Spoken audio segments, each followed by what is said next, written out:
Hey everybody, this is Aaron and Jake here to take you through the wonderful and mysterious world of sweat. That's right, perspiration, also known as diaphoresis. Homeostasis of body temperature can be thought of as a control system. In order to maintain a constant internal body temperature, mammals use bodily control mechanisms of receptors and effectors to keep everything in check.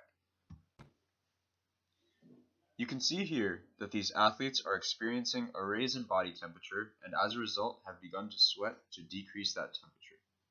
On the contrary, this person is experiencing a drastic decrease in body temperature and has begun to shiver as a result.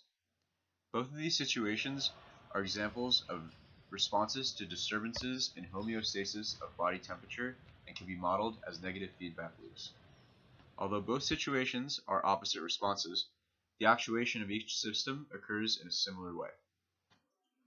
In a basic closed-loop control system, an input is thrown into a controller which leads to an output. Unlike an open-loop system, which simply gives an output, a closed-loop system analyzes the output and converts it into a feedback signal, which in turn changes the input to the controller. The control of internal body temperature can be modeled as a continuous closed-loop system similar to the one seen here. A disturbance in homeostasis is sensed by a change in blood temperature in the body. The disturbance is measured by the control center of the body, the hypothalamus. With an increase in body temperature, the hypothalamus combats the disturbance by sending signals to sweat glands and blood vessels, notably capillaries. These signals activate the sweat glands to secrete perspiration, which is then vaporized in order to cool the body. In addition, capillaries close to the skin go through a process called vasodilation, allowing more warm blood to flow through and lose heat to the air.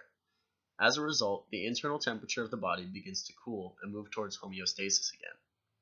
In a contrasting manner, when the internal body temperature becomes lower than the hypothalamic set point, signals are sent to the capillaries and skeletal muscles to induce a rise in body temperature, again causing the system to return to homeostasis. In order for a single loop to be completed, essentially for one signal sent from the hypothalamus to hit its target, about half a millisecond will pass. This almost causes the control process to sound choppy and discrete. However, we must remember how many signals are sent through the entire body at a time.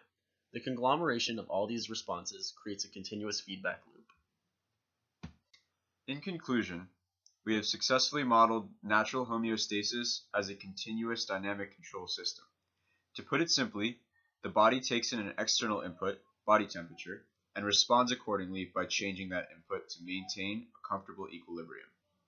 The nervous system induces hundreds of these closed loops throughout the body, each responding in about half a millisecond to attain the desired result. Overall, our bodies act very efficiently in this way. Thanks for listening.